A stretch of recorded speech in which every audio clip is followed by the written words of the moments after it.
and the chapter I did is 24. The strategy is Cognates, and it's using the home language to support language acquisition. So the first thing we want to know is, what is a cognate? And a cognate is basically when two languages share a similar meaning, pronunciation, or spelling. So the interesting thing about cognates is that in the Spanish language, 30 to 40% of words in English have a related word in Spanish. So it's a great bridge to helping students understand English. So in my classroom, it's a 5th grade classroom. All my students are from a Spanish-speaking country. Some are from Venezuela, some are from Cuba, and some are from Puerto Rico. So with that, I'm going to be using Spanish cognates in my lesson. The article I'm sharing is Children in the Shadows, and we're talking about the Holocaust here. And this is basically about children who had to hide from the Nazi and Germans and German soldiers, and they basically had to hide within Christian family households to get away from them. It talks about their struggle. Some of them even had to hide in cellars, barns, lots of really dangerous places. And so students really get it. It's a great lesson for students to see the struggle that it was back then for Jewish children. So in starting the article, actually the first word that we come across is a cognate.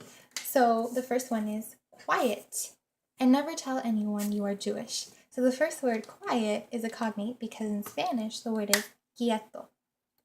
Okay, so what I would do with this to start off is I would model it and I would do a cognate word list. I've made one here with several important words from the article that are really, really, really needed for students to understand this article. So for example, I did family, familia, apartment, apartamento, liberated, liberado, protection, protección.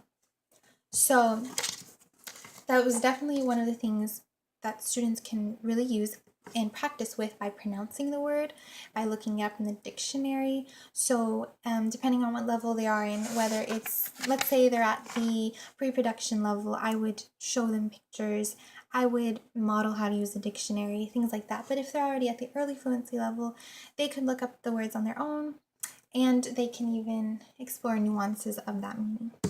So really, it just depends. The next thing I would do is I would identify the parts of the word. So to really get the students to think about the similarities between the English and Spanish language. For example, when we're talking about the word apartment in Spanish, it's apartamento. What's the difference? The most cognates differences are at the end of the word. So in Spanish, the difference between apartment and apartamento is there's an added O at the end of it. Really, one letter changes the whole word. So, but the meaning is exactly the same, and Spanish students will for sure see that.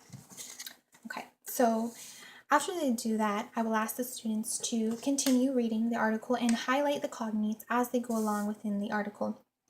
So for example, refuge, protection, Protestant, those would be words that they would highlight and more as they go along through the article. And they can make a word chart, cognate word chart, in which the students can write multiple meanings for the word in English using the different meanings of the word, depending on which one it is. One in the book that mentioned was assist. You can say, I assisted her in her math homework, or I was assisting someone else in this project, or I attended that football game last night. So there's different ways that the students can write these sentences. And another very important thing to always look out for is to observe. See if it's really helping the students. See what else you can do to really enrich their learning with cognates, because cognates is an excellent strategy for Spanish speaking and other speaking students to really see the similarity and within meanings and spellings between English and their home language words.